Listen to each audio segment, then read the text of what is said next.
Good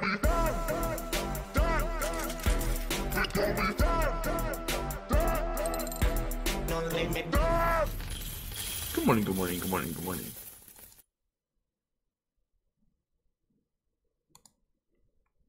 $375 billion market cap. Bitcoin basically at 13,000. Ethereum taking a little bit of a hit. Bitcoin Cash taking a hit. Ethereum's at $442. Bitcoin Cash just under 1,500. IOTA slowed down just a little bit. I was wondering where the breaks were, but of course, it's funny. Somebody asked me where I get my information from. And it's funny, like, because nowadays, literally, I don't find information. Information finds me. By the time I'm done going through all of my various groups, all of my emails, all of my specific people that I talk to every day, I mean, I'm just dissecting the information that's being hurtled at me. Information just being thrown, and that's really good. I like that approach because obviously, the information is thrown at you. If you have credible sources, they already do the filtering for you. So they're giving you these awesome opportunities, and you're just getting the best of the best from all angles. And it's funny. I've become like a crypto connoisseur. I have a team for basically every crypto. I have a group of guys, just basically, and a team for each one. And I shift focuses because everything's very important. IOTA, incredible potential. Could be some flaws. Could be vulnerable to Sybilis attack. I sound like an idiot when I'm trying to say these things, but when they break it down for me, I completely understand it in my mind. And then when you go to say all these giant words, it doesn't come out right. I don't have time to learn the big words, guys. I have time to get my meat and eat it, right? Get the fat cut off. And IOTA is still a project that is going to be, it's an experiment. Still hasn't really been launched. There's no proofs. There's not many tests. It has the potential to change the world times 10 for sure. But it's still a question. Am I investing in it on the next dip? Yes, I definitely am. And it's looking close. What would I be buying it at? I had lower Saturday to readjust. I'll probably readjust them to about $3, a little above $3. If it hits, it hits. If it doesn't, it doesn't. This one's definitely an incredible run, though. But that's the kind of thing. Like I love, I don't know. I love investing. People do this for the money, but I also love. What I hate more is seeing potential in a coin and thinking, oh yeah, it could have vulnerabilities. It could be this. It could be that. But then you also got to see what the team can do if they can fix those vulnerabilities. Like Ethereum, man, gets shot at left and right. The freaking kittens game, which I think is really good for crypto. Those kind of, Angry Bird type, little app games, I think are going to be really perfect. But, it's kind of showing the Ethereum, I don't want to say age because it's new, but I'm just saying like it needs to upgrade, and I'm betting it will. And if it doesn't, I'm diversified. Same thing, Bitcoin Cash, a lot of people are underestimating. I know the people, it's just crazy because there's such a shitstorm behind it because of all the bad publicity, and a lot of it's well warranted. A lot of, I would say, jackass moves being made. However, if from the research I have, from what my people are telling me, because I have people looking at this a lot, and from what I've done with my own research, Bitcoin Cash can, you got to look at it as a Bitcoin. It's going to be worth how much of a Bitcoin? 0.1, 0.2, 0.3. Bitcoin Cash has some radical claims. They're saying they can scale to billions a second, do everything IOTA can do times 10, making radical claims, right? And it's not just jackasses. There's people, these are, I have this shit checked, and they're saying, well, if it does this, it's radical, but anything's possible. And right now, any one of these that become mainstream, it becomes decentralized and censorship resistant in a way, because right now, Bitcoin Cash is heavily centralized. Yes, because it's not adopted. And if it doesn't become mass adopted soon enough, it will remain heavily centralized, and you'd have to trust, quote unquote, the big miners. We all know who they are. But if it becomes mass adopted, then every big business that accepts it will run a full node. Because if you're the person paying somebody, You don't care about, if you hand somebody $1, it's the merchant that cares that the dollar's real, not you. You got your things. You can leave. You don't need to check. And that's what I'm saying. So if the merchants install full nodes, they're the ones that are going to need to be checking that everything's good. And if it becomes globally adopted, you're going to have full nodes for every merchant running, and it's going to be decentralized, right? But right now it's not. So there's trust, and nobody wants to trust. Bitcoin right now is decentralized. It's not an experiment, right? Like, this could go wrong. This could just stay decentralized. It could be a snowball effect. Like, it's still, they're babies. All these are still babies. Bitcoin being like a toddler now.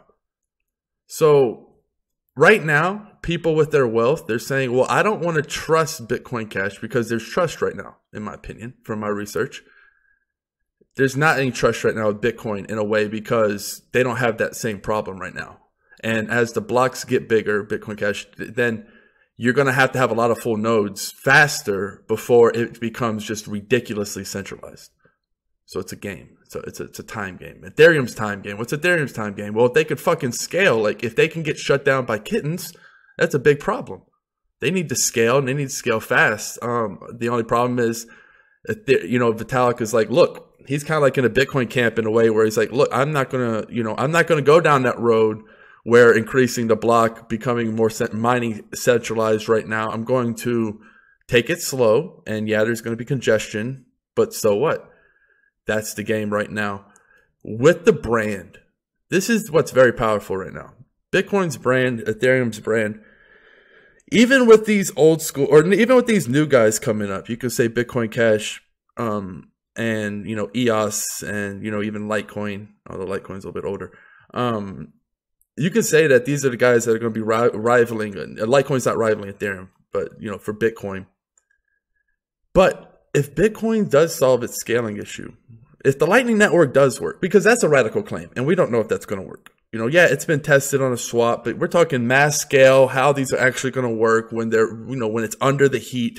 By the time it is working, the market cap's going to be something ridiculous. We're talking 10 billion 24-hour volume. When you actually put it into play, that's when you learn real quick, right? It's kind of like when you put your money invested. So when you invest your money in something, you learn about that a lot quicker. So if it works, is what I'm saying, then you have something that has the brand recognition, worldwide adopted, and then it came through on its promise, then the sky is the limit. The potential is just absolutely massive for both of these. However, they are under the gun because Bitcoin Cash, right? If merchants want to adopt it and they can use it, you can use ATMs like Bitcoin Cash. Yeah, it's more centralized right now, but it works. So that's going to be nipping at merchant from Bitcoin. EOS, testnet's coming out. You can actually start to build apps. If this thing actually works by June next year, EOS, and it's doing what, millions a second, whatever, just stomping on Ethereum, there's going to, Ethereum's going to have some serious problems. Yeah, it has the brand recognition. It's out in front. It is good. But if EOS is there and it's working, holy shit, right? A lot of people are going to switch over. And Civic even said that they're not Ethereum religious. They can, Civic said, hey, we can jump to, they can jump to different blockchains. And that would be something very weird to see, almost a flippening, if Ethereum still has its problems. EOS maybe even comes ahead of schedule, like they have been. You have a very big problem then with Ethereum because EOS is, they have the team, they have the instant backing from the beginning. Really, EOS has been, people don't understand, EOS has been in work for years, ever since the man made, BitShares. This is all, he made BitShares so he could make something that's high traffic, a lot of transactions per second. You need an exchange to do that. And then he's like, well, now I need to make it on an even wider scale and just make it ridiculous with Steemit. So all of these things have been teaching him how to make EOS. It's very important to keep in mind that it runs really deep. Could even hit $5 today. I'm even invested in NEO. Why am I invested in NEO? Because I know if China's going to get in a blockchain, my little birds in my research, that they're most likely going to favor NEO. China has billions and billions in their population. The network effect, if they, favored NEO, would be whatever, right? It would be invincible. The network effect would be too massive. And of course, you're going to have people who are going to use the public blockchains like I'm talking about. So I'm thinking what we're going to see is, because these countries aren't really smart enough they're not going to really just create their own blockchain. They're seeing what blockchains are viable, and then they're just, the China's just going to kind of clamp down and say, okay, we choose you, right? They're letting all the smart people do all the work, and then they're just going to come in at the last minute and say, hey, you're working for us now. And what's Neo going to say? They're going to get the quote unquote government approval, government backing. We could easily see, ICOs restricted to Neo and maybe a few other blockchains. But I think once China realizes, okay, blockchains, it's not good to have multiple ones. Each one you have, you make the other weaker. That's another thing. Like, yeah, everyone loves the forks of Bitcoin, but each one makes it a little weaker. We have Bitcoin God coming out for Christmas. And people are like, oh, it's a little Christmas present. But in a way, it's like, first of all, who's buying the coins? Who's supplying the hash power?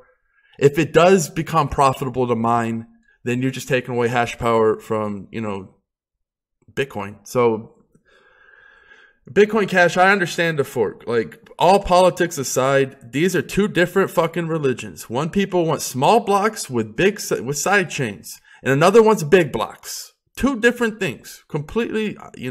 People compare Litecoin and Bitcoin Cash. It's asinine.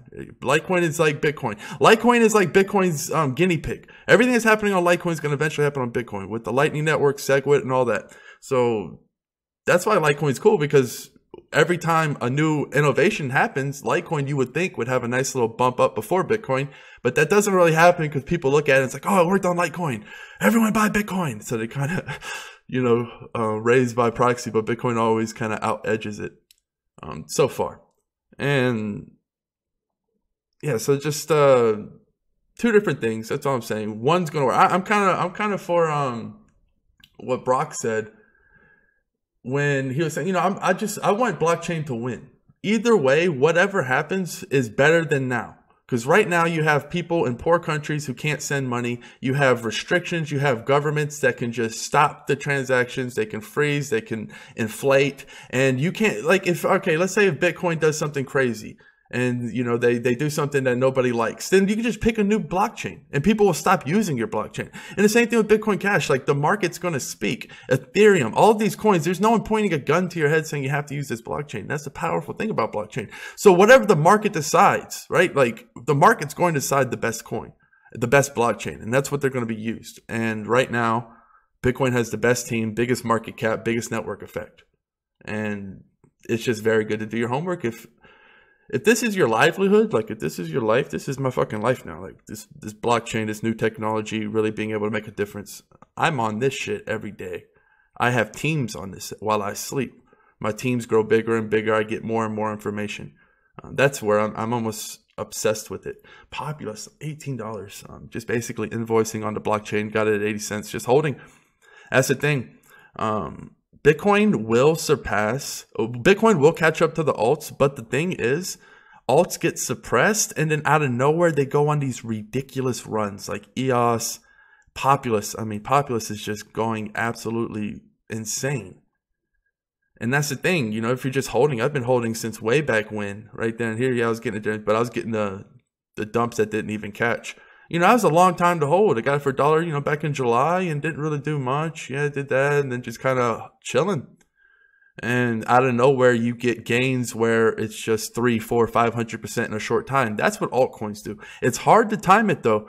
The beautiful thing is, if you can time it, if you can say, okay, I'm going to sell the alt when it pumps and buy it when Bitcoin catches back up on the dump, and then it's kind of like you always get more and more.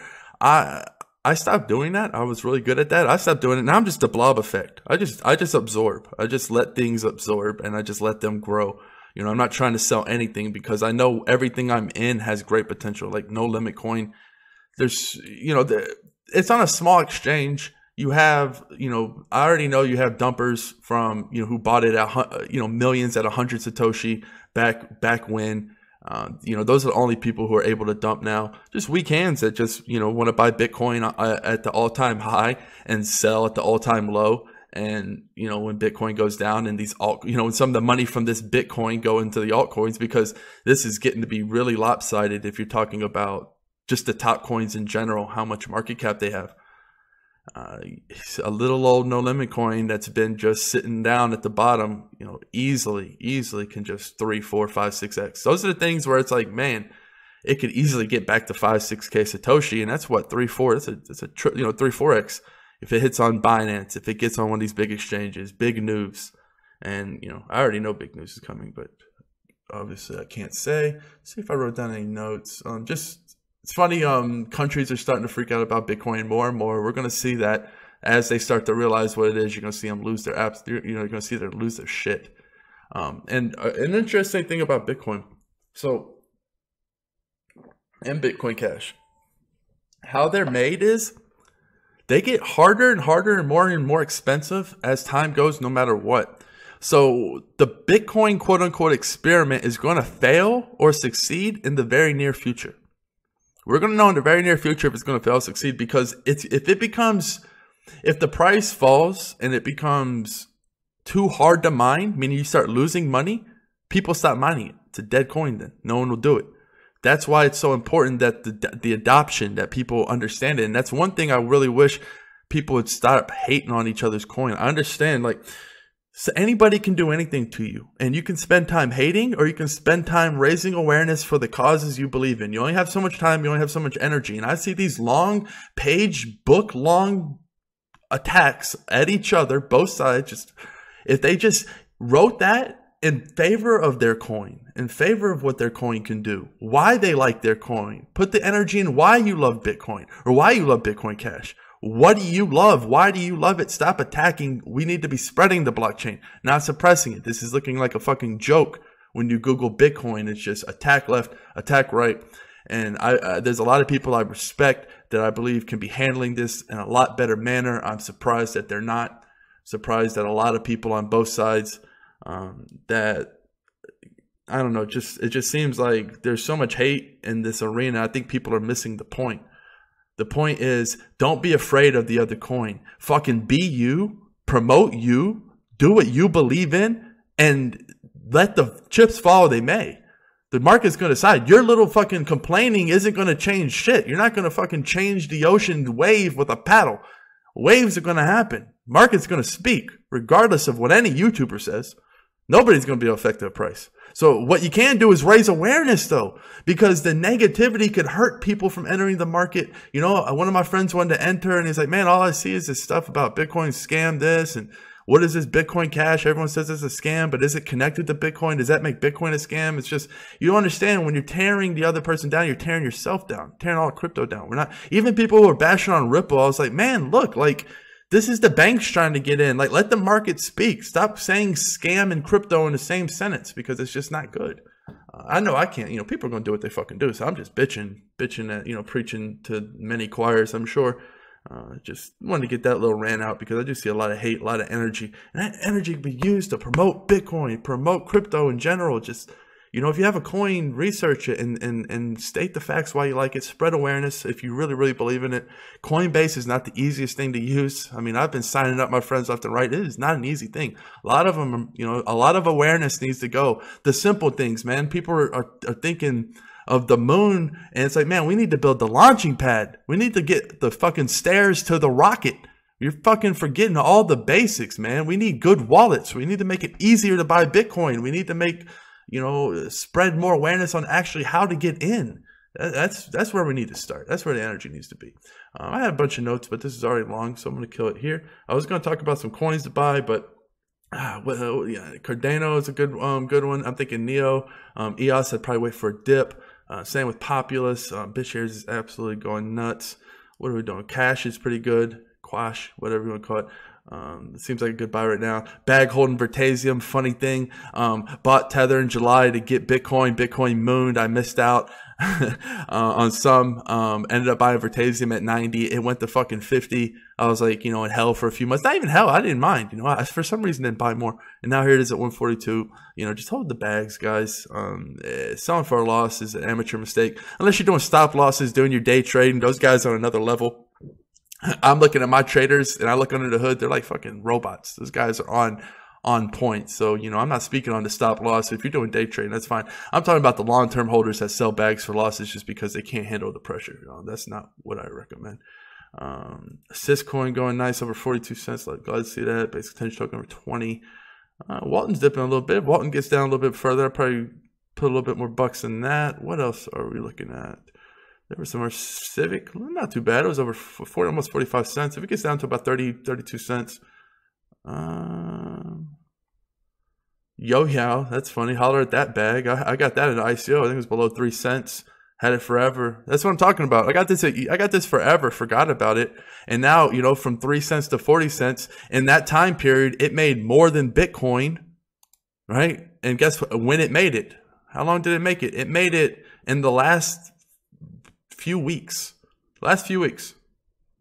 That's how long it took. That's what people don't understand when I'm talking about time. Bag holding forever. August. Bag holding yo-yo. Go look at my first fucking videos. This was my quote unquote first big swing. First big swing I took was on yo-yo. I invested like 50% of my money into this. 60% of my money in this. That was going to be the greatest thing. Chinese steam it. Billions of Chinese people. It's going to be amazing, right? Not that big of a coin supply. Bag holding so long I forgot about it. CoinMarketCap reminded me when it was up 150%. And I was like, holy shit. And I saw it was on Bitfinex. It had 48 cents at one point up here. So that, think of the time. Think of that. So you're holding something and you're seeing Bitcoin go up. You're like, oh my God, yeah, I need to sell for a loss. I need to sell millions of coins for a loss because I need to get on Bitcoin's 9%, you know, gains. And then you sell. And this is what happens, guys, because you can't time this. And within a few weeks, you gain 3-4x what you would have got if you would have bought Bitcoin in August or yo-yo in August and held. Yeah, right during these times, you would have been losing out, quote unquote, because Bitcoin would have been going up. But during this small little time period, if you weren't ready for it, everything Bitcoin does gets erased times 3. And you make all of those gains. And that's what people miss out on. They're like, why can't I get to the next level? Why can't I get to the next level? Because you can't wait. It's an elevator. You can't, you know, people just, they want it now. They don't understand. That's how you get there. You miss out on these gains. You think, I mean, it's very hard to get in at the very beginning. That's why, you know, you invest in a project when it's cheap and you hold on for fucking dear life. And when it goes up, you're fucking thankful. And if it doesn't, hell, you know. That's the name of the game. If everyone could win, it wouldn't be fun. It really wouldn't be fun if everyone could win. You think it would be, but the challenge of life is what brings a thrill, because constantly winning without a fear of loss, yeah, it's great after a while. You know, it's great. You know, everyone's fed, everyone's happy, but after a while, it's like, well, then what's the point of living? So, yeah, so I'm gonna kill it there. Cheers, peace.